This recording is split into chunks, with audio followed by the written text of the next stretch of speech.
Bonjour et bonsoir, il est français, il s'appelle Fabrice Sopoglian, il est producteur et réalisateur, entre autres, je dis bien entre autres. Il sera là avec nous dans quelques instants pour évoquer son nouveau documentaire dont la star est un personnage à part, Chuck Zito. C'est son nom, ce n'est pas tout, nous irons au Festival du film de Beverly Hills pour l'avant-première de ce documentaire, mais aussi pour rencontrer Emile Hirsch, star d'un biopic intitulé Bow Artist at War. Merci d'être avec nous, c'est le meilleur de l'actualité hollywoodienne. Bienvenue à Los Angeles.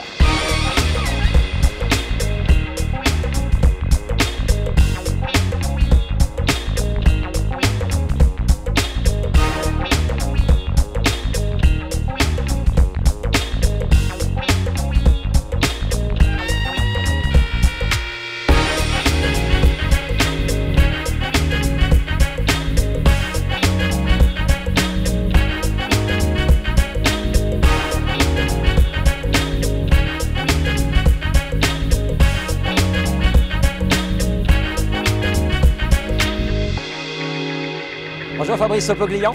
Ça va Ramzi? Très bien, très bien. Tu sais, ce sont tes différentes casquettes qui font de toi quelqu'un d'unique, d'un peu particulier aussi. Alors, visage connu des médias, hein, le parrain des anges, auteur à succès, best-seller comme Les Paroles de la nuit. Ne voit jamais le jour, Exactement. En plus c'est tellement vrai. Hollywood, mode d'emploi. Tu sais, restaurateur aussi, producteur et réalisateur. C'est de ça qu'on va parler aujourd'hui. Tu sais, certains qui nous regardent vont dire « il s'éparpille Fabrice », mais en fait c'est plan A, B, C, D, etc.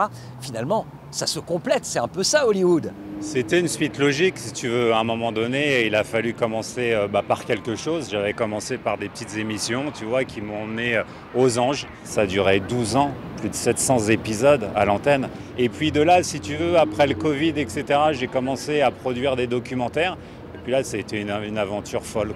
Tu sais, quand on regarde justement, et on va en parler, des docs que tu as produits, moi je trouve qu'il y a un lien. Ce sont toujours des personnages, je dirais, bon, pour reprendre le cliché, haut et en couleur. Ce sont aussi des personnages qui sont partis de rien. On l'a vu avec Vif, par exemple, ton documentaire sur Christian Audigier, qui t'a laissé, je le rappelle, on voit quelques extraits. 17 awards. Absolument, et qui t'a laissé filmer, sachant qu'il était condamné et qu'il est décédé malheureusement du cancer. Donc, est-ce que tu es d'accord pour dire qu'il y a un lien dans ce que tu recherches au niveau des documentaires? Le lien, il est assez simple, c'est qu'ils ont tous ce besoin d'être aimés, en fait. Ils se regroupent dans ce truc où ils veulent exister, ils veulent être célèbres. Ça commence par le superficiel, bon, pour le cas de Christian, mais c'est un génie pour marketer ses produits.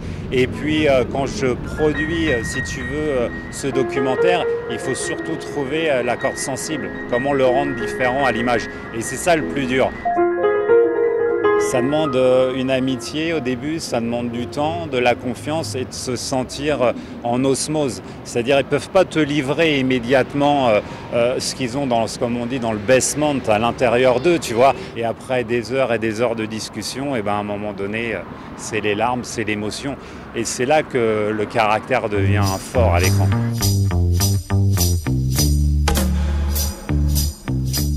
Michael Madsen, là aussi, hein, c'est un personnage à part, Michael Madsen.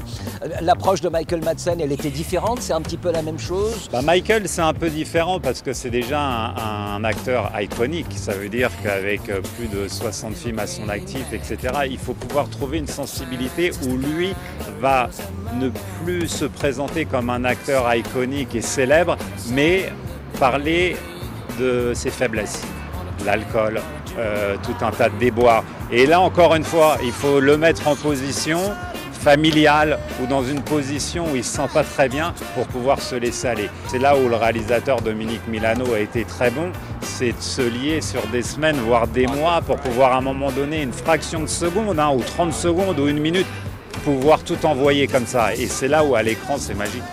Et puis le troisième documentaire, ça s'appelle Chuck Zito, An American Story. Et là aussi, c'est un personnage qui semble tout droit sorti d'un roman de Mario Puzo, hein, l'auteur du Parrain, ou même des Affranchis de Scorsese, ou des Sopranos. Bien sûr. Comment tu as réussi à approcher ce gars?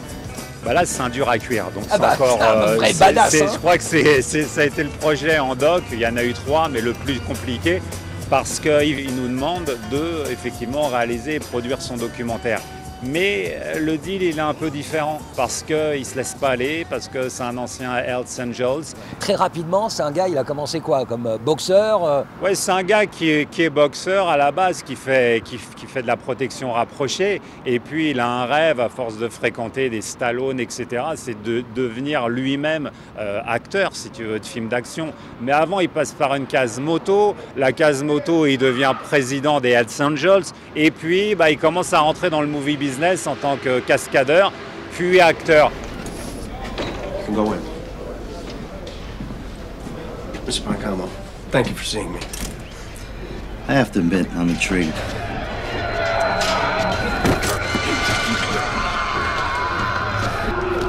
C'est un personnage proche de la Cosa Nostra. C'est ça, c'est Voilà, ce que j'allais dire. tu vois, J'allais dire, c'est pas un mythe, quoi. Il était proche quand même de la mafia. Ouais, il a arrangé des vraies histoires. Chuck Zito, on va le voir sur le tapis rouge, donc au Festival du film de Beverly Hills, où ton film a été présenté en avant-première. Il est en compétition d'ailleurs. Il est nommé Chuck Zito avec son entourage. Beaucoup de tatouages, beaucoup de muscles. tatouages. Ouais. Ah ouais, on risquait l'embrouille quand même. À tout moment, ça pouvait éclater. Ouais. Allez, on y va.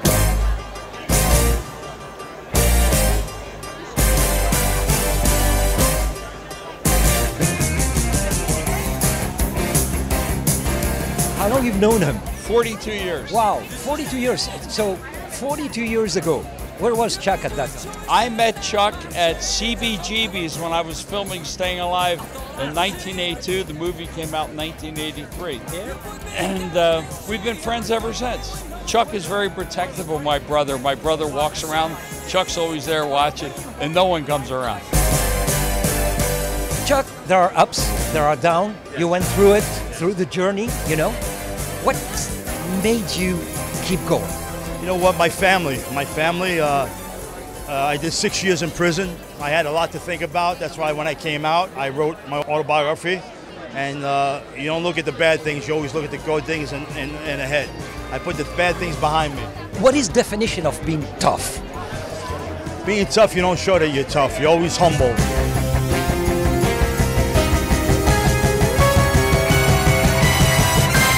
On t'a vu, t'es partout sur cette avant-première, en train d'essayer de gérer tout. Justement, il est facile à gérer ce Chuck Zito? Non, pas du tout facile. J'ai beaucoup transpiré d'ailleurs sur cette red carpet. Parce qu'il faut surtout gérer l'entourage. Tout le monde veut rentrer sur cette red carpet et tu peux pas faire rentrer tout le monde. C'est surtout les talents, les équipes, etc. Juste pour la petite anecdote, je crois qu'avec Mickey Rourke, Chuck Zito, c'est pas vraiment le... Bon, en fait, on a eu très peur parce qu'à la même heure, au même moment, il y avait une compétition d'un film avec Mickey Rourke et les deux sont en embrouille.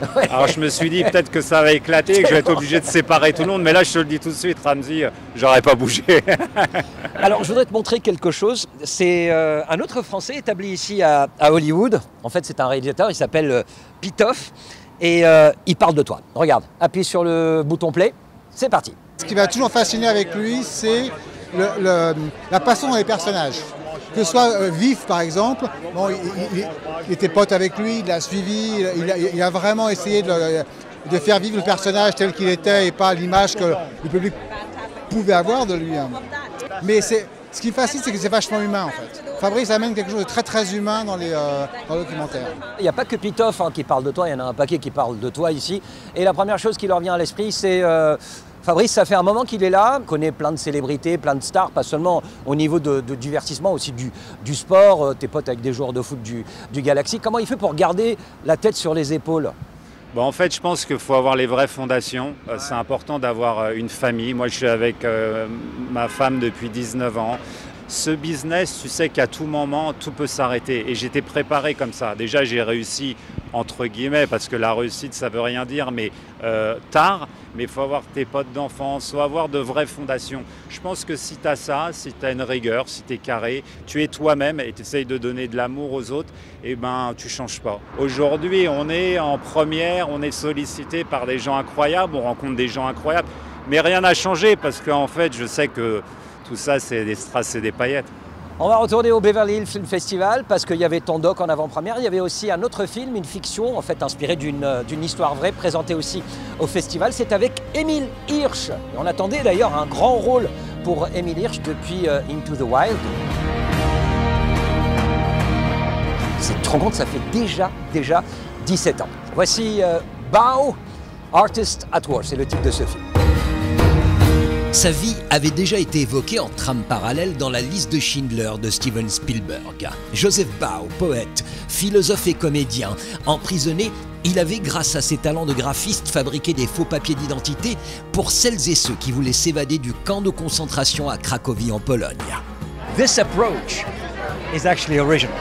Yeah, well, it is, and I think it's because it's a true story, because it's a story that is very inspirational, and it's really about a love story and how two people can kind of help each other through a really difficult experience. It's very, it kind of stands on its own. And, his sense of humor was very funny. I remember we did one early read-through, and afterwards I said to the director and the writers, I was like, we need to work on the jokes a little bit, because if we're saying how funny this guy is, he better be funny. To have people constantly being like, this guy's so funny, he has to actually be funny in order for it to be believable. So that was something that we worked on a lot.